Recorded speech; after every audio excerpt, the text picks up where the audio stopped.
네, 주님의 이름으로 여러분 한 분 한 분을 축복합니다. 아멘. 지금 우리는요, 네 가지 감사의 고백이라는 주제로 수요 공감 예배 드리고 있습니다. 지난 2주 동안이요, 우리 위험과 어려움에서 건져주신 하나님께 감사를 드렸던 미리암의 고백에 대해서 이제 살펴봤고요. 그리고 또 우리의 필요를 채워주시는 하나님께 감사의 고백을 드린 한나의 이야기도 들어보았습니다. 예, 오늘은 그 세 번째 시간으로요, 우리의 아픔과 상처, 고통과 절망, 우리의 모든 병을 고쳐주실 그 하나님을 다시 한번 만나는 귀한 시간이 되었으면 참 좋겠습니다. 예, 아멘. 여러분, 우리의 몸은 참 약합니다. 가을에서 겨울로 넘어가는 이 시기가 되면 아기들이요, 감기에 걸려서 예배에 나오지 못하는 경우들이 왕왕 생깁니다. 지난 주일에도 2명의 이 어린 친구들이 고열과 감기에 시달려서 예배에 나오지 못했거든요. 그런데 지금도 그런 것 같은데요. 어린 시절 우리가 아플 때, 그리고 또 여러분들이 아프셨을 때 어른들께서 이렇게 말씀하셨던 것을 기억합니다. 괜찮아, 괜찮아. 아이들은 다 아프면서 커. 그렇죠? 저도 이런 이야기 굉장히 많이 들으면서 컸던 것 같은데요. 저는 아픈데 어른들이 아유 괜찮아 괜찮아. 애들은 다 아프면서 커 이러셨던 것 같아요. 실제로 아이들은 빨리 낳고 또 언제 그랬냐는 듯이 금세 자리를 툴툴 털고 일어나서 밥도 맛있게 먹고 또 신나게 막 뛰어놀죠. 그런데 여러분 정작 어른이 되어서 아프면 어떠시던가요? 나이가 들어가면 들어갈수록 건강검진 받으러 가는 날이 참 부담스러우시다고들 말씀하십니다. 소화가 조금이라도 되지 않으면 내 몸에 큰일이 일어난 거 아닐까라는 걱정이 앞서기도 합니다. 그렇습니다. 아주 작은 칼날에도 쉽게 베이는 몸을 가진 것이 우리들입니다. 그런데 이뿐 아니라 우리의 마음도 우리의 정신도 약합니다.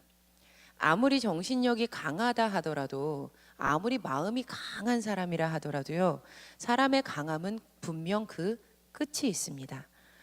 이 자리에 앉아 계신 모든 분들 가운데 세상 살면서 단 한 차례라도 마음이 녹아내린 적이 없었다라는 분은 계시지 않을 거라고 생각을 합니다. 얼마 전에 이 책 베스트셀러 중에서 재미난 제목을 하나 이렇게 쓱 스치듯 봤습니다. 이런 제목의 책이 다 있네? 라는 생각이 이제 들 정도로 재미난 제목이었는데요. 그때는 좀 그냥 웃기기만 하다 하고 넘어가서 못 읽었는데 제 친구가 SNS에 그 글을 읽고 이렇게 독후감 형식으로 글을 이렇게 리뷰를 했더라고요. 그래서 얼마 전에 기회가 되어서 이렇게 싹 읽었습니다. 책 제목이요. 죽고 싶지만 떡볶이는 먹고 싶어입니다. 제목이 재밌죠? 독특하죠. 왜냐면요, 작가가요 90년생이에요. 작가가 90년생. 아직 굉장히 젊은 나이죠. 그런데 이 작가가 젊은 나이임에도 불구하고 무려 10년 넘게 기분부전 장애, 그러니까 경도의 우울증이래요. 이 우울증이랑 불안 장애로 정신과를 전전했다고 합니다. 이 책의 내용은 그녀가 심리 상담을 받을 때 그 모든 내용들을 녹음 기록을 한 것을 글로 다 타이핑을 쳐서 책을 낸 것이 이제 이 책인 거예요. 그러니까 사실 제목은 죽고 싶지만 떡볶이는 먹고 싶어라서 우습다라고 생각을 했는데 내용이 그냥 심리 상담을 받는 그 깊은 내용이더라고요. 그런데 여러분 이 책이 요즘 젊은이들에게 굉장히 인기가 많습니다. 꽤 오랫동안 베스트셀러 자리를 계속 고수하고 있으니까요. 여러분 무엇을 의미하는 현상일까요? 바로 현대의 많은 사람들이 특별히 저를 포함한 특별히 튼튼해야 하는 젊은 친구들이 마음의 아픔, 정신의 아픔을 가지고 있다는 증거가 아닐까 싶습니다. 그런데 오늘 성경에는 이처럼 병든 몸과 상처받은 마음, 잃어버린 정신을 가진 한 사람이 등장하고 있습니다. 마가복음 5장 25절은 이렇게 이 사람에 대해서 소개를 하고 있습니다. 한 목소리로 어떤 사람인지 우리 읽어보시도록 하겠습니다. 시작. 12해를 혈루증으로 알아온 한 여자가 있어. 한 여인이 무려 12년 동안 혈루증을 앓았다. 성경은 오늘 그 주인공에 대해서 이렇게 설명하며 등장을 시키고 있습니다.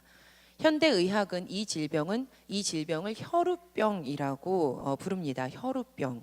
그런데 이 혈우병은 X 염색체에 있는 유전자의 선천성, 혹은 유전자의 돌연변이로 인해서요 혈액 내의 응고인자, 그러니까 피를 굳게 하는 물질이 부족하게 되어서 발생하는 출혈성 질환이다라고 이 병에 대해서 이렇게 규정을 짓습니다.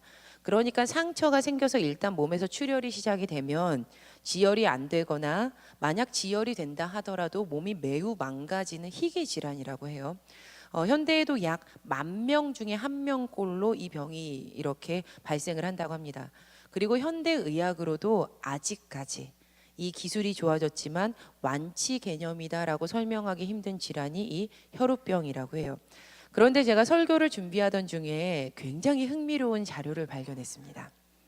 바로 이 혈우병이요, 오로지 남자에게만 생길 뿐 여성은 발병 유전자를 가졌어도 발병이 거의 발현되지 않는 남자만의 질병이라는 사실이에요. 이 병이 여성에게는 거의 발병을 하지 않지만 남자에게만 쉽게 생기는 이유가 있는데, 왜냐하면 이 혈우병이 X 염색체의 유전자로 또 돌연변이로 생기는 유전 질환이기 때문이랍니다. 왜냐하면요, 의학계에서는요 남성의 경우에 X 염색체가 하나뿐이기 때문에 결함이 생기면 이를 보완할 수 있는 대체할 X 염색체가 없기 때문에 남성에게 쉽게 생긴다라고 분석을 하고 있다는 거죠. 그런데 교회에 오래 다닌 우리들은요, 이 성경 속에 등장하는 이 혈루증에 걸린 사람이 여인이다라고 익히 들어왔기 때문에 은연중에 이 병, 혈루증, 혈우병은 여성에게만 더 많이 생기는 병이구나라고 쉽게 단정을 지어버립니다. 그런데 사실 의학적으로는 그렇지 않다라는 것이죠. 그러니까 지금 이것이 무엇을 말씀하고 있는 겁니까? 그러니까 지금 무려 12년 동안 혈루증에 걸려서 고생을 하고 있는 이 여인의 상태는 희귀병 중에서도 굉장히 더 희귀한 케이스, 그 병에 걸려 있는 상황이라는 것입니다. 또 현대의학으로도 고칠 수가 없는 이 질병인데 당시에는 어떠했겠느냐라는 것이죠. 마가복음 5장 26절은 그래서 이렇게 부연 설명을 하면서 이 주인공에 대해서 이렇게 설명을 하고 있습니다. 많은 의사에게 많은 괴로움을 받았고 가진 것도 다 허비하였으되 아무 효염이 없고 도리어 더 중하여졌던 차에. 세 번역으로 보면요, 여러 의사에게 보이면서 고생도 많이 하고 재산도 다 없앴으나 아무 효력이 없었고 상태는 더 악화되었다라고 되어 있습니다. 아무 효력도 없어요. 상태는 더 악화되었어요. 지금 이 여인은요 방방곳곳에 여러 의사를 다 찾아다녔고 고생도 엄청나게 했습니다. 재산이란 재산도 다 없애버렸죠. 하지만 그 많은 수고에도 불구하고 아무런 효염도 없었을 뿐더러 상태는 더 악화가 되어진 상태였습니다. 그런데 이 여인의 상황은 고작 희귀병 중에 희귀병, 여성이 잘 걸리지 않는, 낫지도 않는 그 병에 걸려서 혈루증에 걸렸다라는 정도가 아니었습니다. 제가 이렇게 심각한 상황을요 고작이라고 말씀드린 데는 이유가 있습니다. 바로 그녀의 이러한 상태가 정결의 문제, 즉 신앙적인 문제, 즉 구원의 문제와 맞닿아 있었기 때문입니다. 우리 함께 레위기 15장 25절의 말씀을 함께 읽어보시겠습니다. 레위기 15장 25절 말씀입니다. 시작. 만일 여인의 피의 유출이 그의 불결기가 아닌데도 여러 날이 간다든지 그 유출이 그의 불결기를 지나도 계속되면 그 부정을 유출하는 모든 날 동안은 그 불결한 때와 같이 부정한즉. 이 레위기는요 하나님께 예배하는 방법을 알려주고 있는 말씀입니다. 그렇다면 지금 우리가 읽었던 이 피의 유출의 부정에 대한 이 말씀 또한 제의, 그러니까 하나님께 예배드리는 것과 관련되어 있는 말씀이라는 것이겠죠. 그러니까 지금 12해 동안 혈루증을 앓아서 계속되는 이 부정함 가운데 있었던 이 여인의 문제는 몸에 걸린 심각한 병의 문제일 뿐만 아니라 제의적인 문제와도 연결되어 있었다라는 겁니다. 그러니까 지금 이 여인은 스스로가 부정할 뿐 아니라요 더불어 그녀가 만지는 사람과 만지는 모든 물건까지 모두 부정하게 변질되어 버립니다. 그녀의 질병은 그녀의 개인적, 사회적, 영적으로까지 버림을 받게 만드는 통로였다라는 것이죠. 키에르케고르의 죽음에 이르는 병이라는 좀 어려운 책이 있습니다. 저희가 신학교에서 공부하는 책인데요. 키에르케고르의 죽음의 병 이러면 와 진짜 정말 도대체 어떻게 이해해야 하나 그런 책이에요. 근데 키에르케고르 이 사람은요 덴마크의 수도 코펜하겐에서 7남매 중에 막내로 태어납니다. 그리고 소년 시절부터 아버지에게 기독교의 엄한 훈련을 받게 되는데요. 그의 아버지는 종교적으로 굉장히 신실한 사람이었어요. 하지만 극도의 우울증에 사로잡혀 있었던 사람이었습니다. 이 키에르케고르는 그러한 아버지의 성격을 그대로 물려받았다라고 합니다. 때문에 그의 유년 시절은 굉장히 암울했습니다. 그러던 중 17세가 되었을 때 아버지의 권유로 코펜하겐 대학의 신학과에 입학을 하게 돼요. 그러니까 초기에는 학업을 굉장히 게을리했었다고 합니다. 그런데 그가요 1837년경에 스스로 대지진이라고 이름을 붙인 심각한 체험을 하게 되는데요. 이때는 대지진이었어라고 이제 스스로가 그 인생 시기를 말한다는 거죠. 그것은 바로 자기 자신의 죄의식의 자각이었어요. 내가 이런 죄의식이 있네, 나에게 이런 죄가 있네를 그가 1837년에 깨닫게 된 거예요. 그것을 계기로 키에르케고르가 인생을 보게 되는 눈과 기독교를 보는 눈에 대한 근본적인 변화가 생깁니다. 여기에 덧붙여서 이듬해인 1838년에 아버지와 스승인 멜러 교수가 세상을 떠나게 돼요. 그 큰 충격으로 인해서 이제 학업을 게을리했던 것에서 벗어나 신학과 철학의 이 학업에 전념을 하게 됩니다. 그가. 그런데 그에게는 평생 애인이었던 레기네 울센이라는 이 약혼녀가 있었는데요. 그녀와의 사랑이 이 키에르케고르의 지나친 불안 그리고 또 우울 탓에 결실을 맺지 못해요. 안타깝게도 1841년이 됐을 때 키에르케고르가 약혼자 레기네와 파혼을 합니다. 그리고 그 이후에 거의 근 14년간을 많은 저술과 연구를 남기는 데만 모든 인생을 이제 몰두하게 되는데 1855년에 44세 나이로 프레데릭 병원에서 외롭게 세상을 등지면서 그의 인생이 마쳐져요. 굉장히 불우하죠. 그러니까 그의 이러한 삶의 터전 때문이었는지 아니면 인생의 대지진이라고 불렸던 굉장히 심각한 죄의식을 자각했던 사건 때문이었는지 저는 물론 이 모든 것들이 복합적이었다고 생각을 해요. 그런데 이 키에르케고르가요 절망이라는 것을 굉장히 깊게 파고들기 시작을 하는 거예요. 그래서 책을 쓰는데 죽음에 이르는 병 이것을 이제 쓰게 되는 거죠. 그래서 그가 이 죽음에 이르는 병이라는 책에서 절망의 속성에 따라서 절망의 클래스를 나눕니다. 이 정도의 절망, 저 정도의 절망, 이렇게 절망. 그런데 그리고 그가 그것이 절망인지도 모르는 절망의 상태를 최악의 절망으로 지적을 합니다. 내가 절망 가운데 있는지도 모르는 상태의 절망이 최악의 절망이라는 거죠. 마치 통증 없이 커가는 병들이 대부분 죽음과 직면해서 발견되는 것처럼 비상식적인 방편으로 절망을 회피해버리고 절망이야 라고 했는데 절망 아니야 라고 눈 감아버리고 그래서 어리석게도 절망을 인식하지 못하는 상황이 죽음에 이르는 병에 이르러서야 깨닫게 되는 것, 그것을 그가 죽음에 이르는 병이라고 정의를 내리고 있는 것이라는 거죠. 좀 어렵죠. 근데 지금부터 좀 쉬워집니다. 그의 주장을 따르면요, 사람이 정직하게 자기의식을 하게 되면 더불어 절망도 강해진다는 거예요. 그러니까 쉽게 말하면 내가 나를 봤을 때, 내가 진짜 내 모습을 보게 됐을 때 내게 선한 것이라고는 전혀 없다는 것을 고백하게 된다는 것이죠. 그리고 그 상태의 뿌리를 계속 찾아가다 보면 근원적인 뿌리를 알게 되는데 그것이 바로 우리를 존재하게 하신 하나님과의 관계까지 단절되어져 있는 그 절망의 상태가 발견되어진다는 겁니다. 그래서 키에르케고르가 이렇게 주장을 해요. 아이러니하게도 우리는 그 하나님과의 단절되어져 있는 그 단절을 통해서 우리의 진정한 자아를 깨달을 수 있고, 신 앞에 선 단독자 하나님과 나와의 독대를 통해서 삶의 진정성으로 회개할 수 있다. 거기로 돌아갈 수 있다. 그는 차라리 몸이 아플 때에야 비로소 건강의 소중함을 깨닫는 것처럼 절망이 있었을 때 하나님께로 돌아갈 수 있다라고 이 절망의 상태를 긍정한다라는 것이죠. 여러분, 아픔을 느끼는 것은요, 우리의 몸이 보내는 경고의 메시지입니다. 너 여기가 불편해, 여기 고쳐야 돼. 앓는다는 것은요, 우리의 몸이 지금 병균과 싸우고 있다라는 증거예요. 그러니까 아픔은 곧 치료의 과정을 뜻하기도 하고요, 어떤 병에 대해서 항체가 생겨난다라는 말이기도 합니다.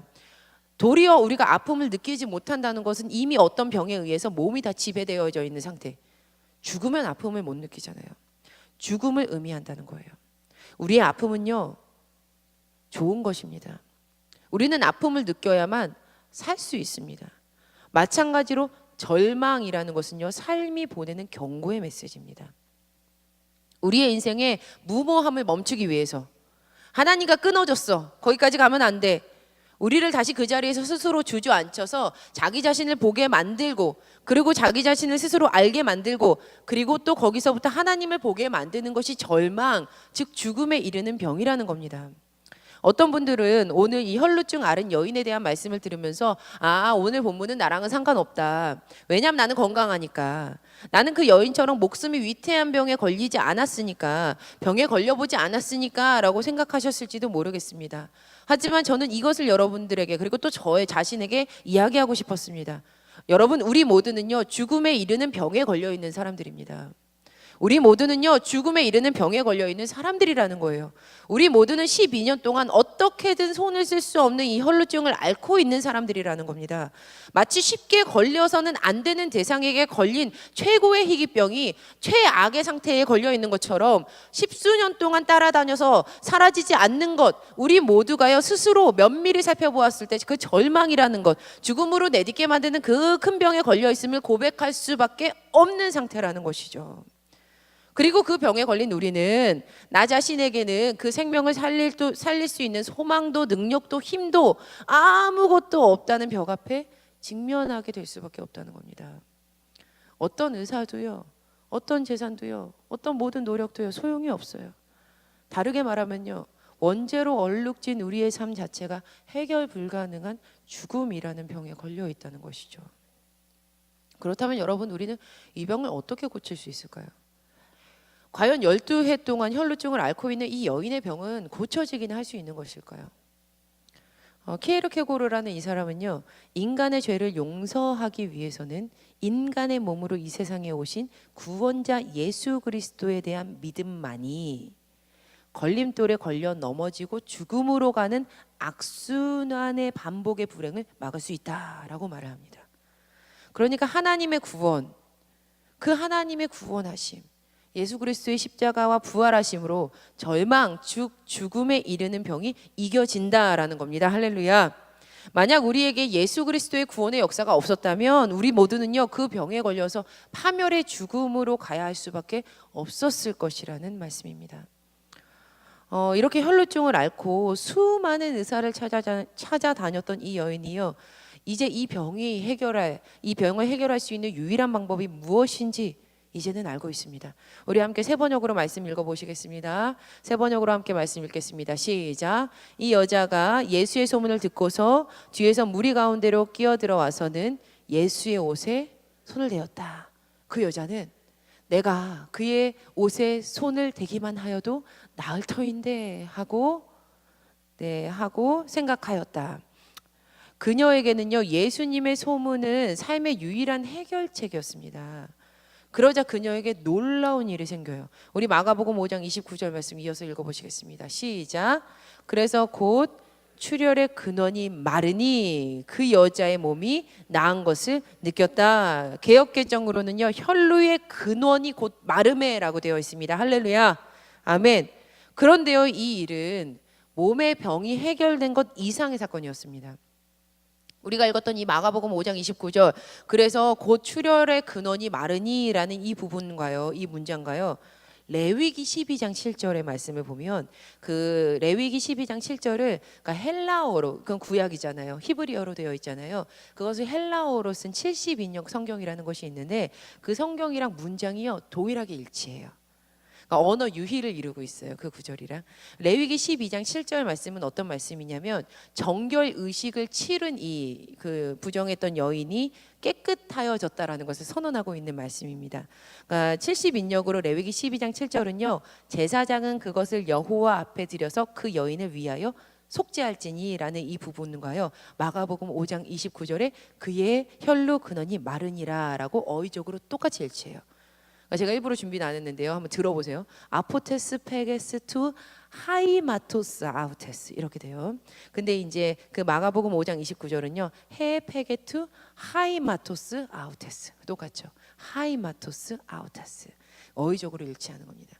그러니까 지금 혈루병의 근원이 말랐다라는 예수님의 선언은요, 속죄가 일어났다라는 선언과 같은 말씀이라는 거죠. 이제 다음으로 넘어가서요, 이 여인이요, 자기 자신의 병의 근원이 말랐음을 몸으로 느낍니다. 그리고 30절을 읽어보면요, 예수님께서도 자기에게, 본인에게서 예수님께서 능력이 나간 것을 몸으로 느끼십니다. 몸으로.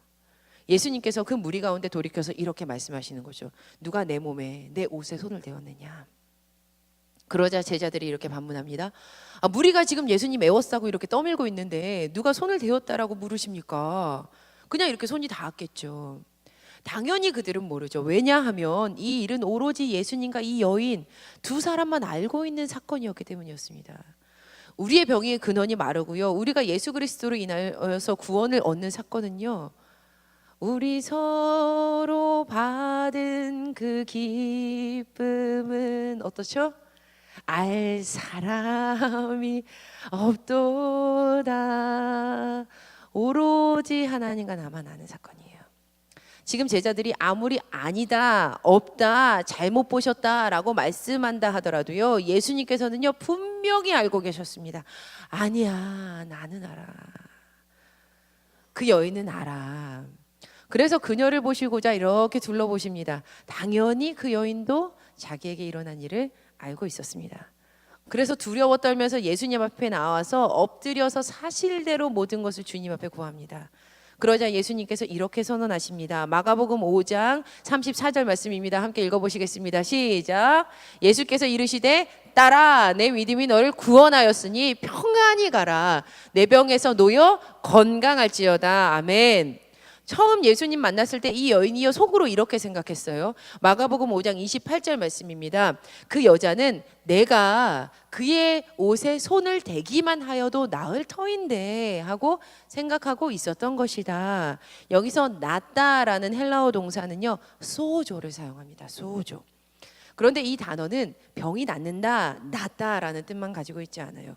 구조하다, 구원하다, 고치다, 완전하게 만들다라는 의미를 가지고 있습니다. 그런데 제가 지금 여기서 낫다라는 이 소조의 그 소조를 이제 그 집중하고자 하는 부분은요, 뭐냐면요, 이 소조의 시제예요. 시제.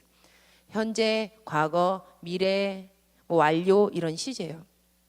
마가복음 5장 28절에서 이 소조는요, 이 단어 미래 시제 소데소마이로 사용이 됩니다. 이 말은 뭐냐면요, 28절에서 지금 그녀가 미래로 희망을 가지고 생각한 거예요.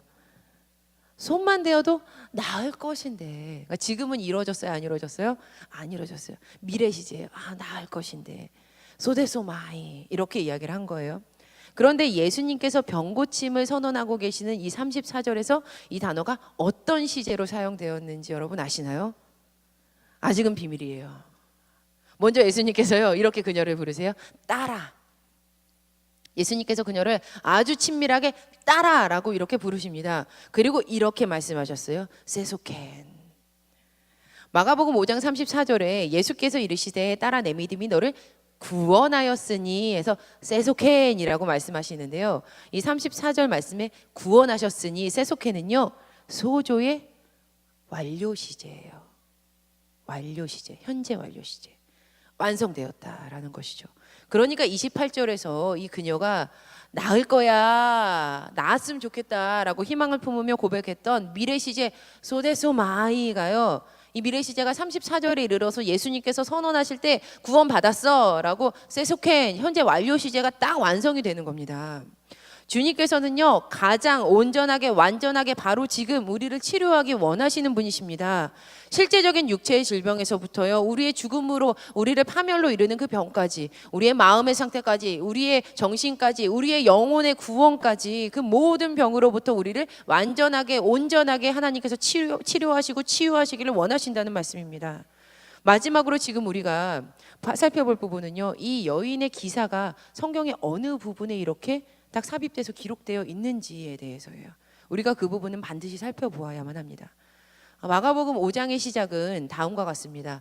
마가복음 5장 1절에서 20절까지 말씀은요, 거라사 지방의 무덤에서 이 쇠사슬로도 묶을 수 없었던 귀신 들린 사람의 이야기가 여기서 증거가 되고 있어요. 예수님께서 그 군대 귀신을 쫓아내세요. 돼지떼에게로 들어가게 하시죠. 그래서 이 일을 다 마무리 시키십니다. 여러분 잘 보시기 바랍니다. 귀신 들린 자, 돼지떼 모두 부정한 것입니다. 또 이 혈루증 앓은 여인의 이야기는 액자 소설 형식을 띠고 있는데요. 액자 소설 형식이라는 것은 무엇이냐면 이야기 속의 이야기예요. 지금 사실 예수님께서는 회당장 야이로의 죽어가는 딸을 살리고자 그의 간청으로 그의 집으로 가고 계시던 중이었습니다. 그리고 가던 길에 대뜸 자기 자신의 옷을 만진 이 여인을 만나게 된 사건이 그 스토리 안에 작은 이야기로 끼워져 있는 것이라는 거죠. 그런데 이 회당장 야이로의 딸은요, 싸늘한 죽음으로 삶을 마감을 합니다. 보세요. 혈루증, 죽음, 이 또한 부정한 것입니다. 그리고 또 이 여인과 아이, 당대에 굉장히 힘이 없었던 그룹이었어요. 천한 사람들. 또 둘 사이에는 공통점이 있는데 혈루증 앓은 여인이 몇 년 동안 혈루증을 앓았죠? 12년. 그리고 또 죽음으로 향해 내딛고 있는 회당장 야이로 딸의 나이는요 12살이었어요. 소녀가 곧 일어나 걸으니 나이가 12살이라. 마가복음 5장 42절 말씀에 12살이라고 이렇게 증언이 되어 있습니다. 결코 우연의 일치는 아니죠. 12년 동안 고칠 수 없는 병과 부정함에서 살았던 여인, 12살 아이가 끝내 부정한 주검이 되어버린 것. 마가복음 5장은요 모든 등장인물들이 다 약하고 천하고 부정한 병자들이라는 것을 밝혀주고 있습니다. 하지만 마가복음 이 5장에 등장하는 모든 사람들이, 그리고 그 가운데 딱 끼워져 있는 이 혈루증 앓은 여인의 이야기는요 모든 부정적인 요소로부터 완전히 벗어나게 되는 것으로 이야기가 딱 끝납니다. 영적인 부정함, 귀신 들린 자들이 치료되어 육체적으로 제의적으로 부정했던 병에 걸렸던 여인이 치유가 되어 닿으면 부정하게 되는 주검이 된 그 아이가요 살아납니다. 이처럼 마가복음 5장은요 부정적인 것들의 정리, 즉 병의 정리에 대해서 이야기를 하고 있습니다. 오늘 본문에서 이 여인은 병에 놓여서 건강해진 이후에 잠잠해요. 우리가 지난 2주 동안 살펴보았던 그 감사의 고백을 이 여인은 하지 않습니다. 더 이상 우리는 그녀의 목소리를 들을 수가 없어요. 하지만 예수님의 말씀을 통해서 우리는 혈루증에 놓인 여인의 감사의 고백을 들을 수 있습니다. 예수께서 이르시되 딸아 내 믿음이 너를 구원하였으니 평안히 가라. 내가 병에서 놓여 건강할지어다. 너의 무엇이 구원하였다고 말씀하십니까? 너의 믿음이 너를 구원하였다. 그녀는 주님을 향한 간절한 믿음을 가지고 있었습니다. 어찌 믿음이 있는 이가 병에서 노임을 받았는데, 구원받았는데 감사하지 않을 수 있겠어요? 진짜 고맙고 감사할 때 여러분 어떠세요? 말로 표현이 되시던가요? 말로 표현이 안 되는 거예요. 진짜 감사는요 말할 수 없는 감사예요.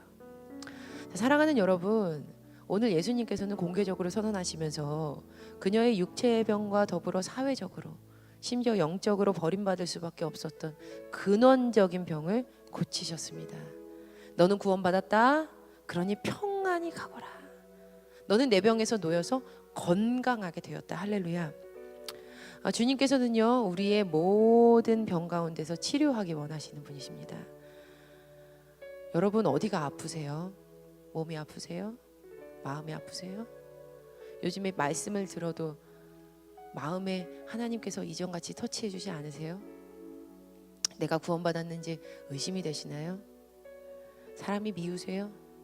환경을 보시면서 절망하고 계세요? 만약 우리가 우리의 병을 예수님께 내어놓지 않는다면, 우리가 예수님 옷자락 부여잡을 그 마음이 없다면 우리가 어떻게 결코 이 병에서 노임을 받을 수 있겠습니까? 바라기는요 이 시간 저와 여러분 모두가 우리의 몸의 병이 해결되기를 간절히 축원합니다. 또한 우리를 죽음으로 이르게 만드는 병, 하나님 없음으로 인한 그 절망, 그 죄악으로부터 고침받아 구원에 이르는 우리 모두가 되기를 간절히 축원합니다.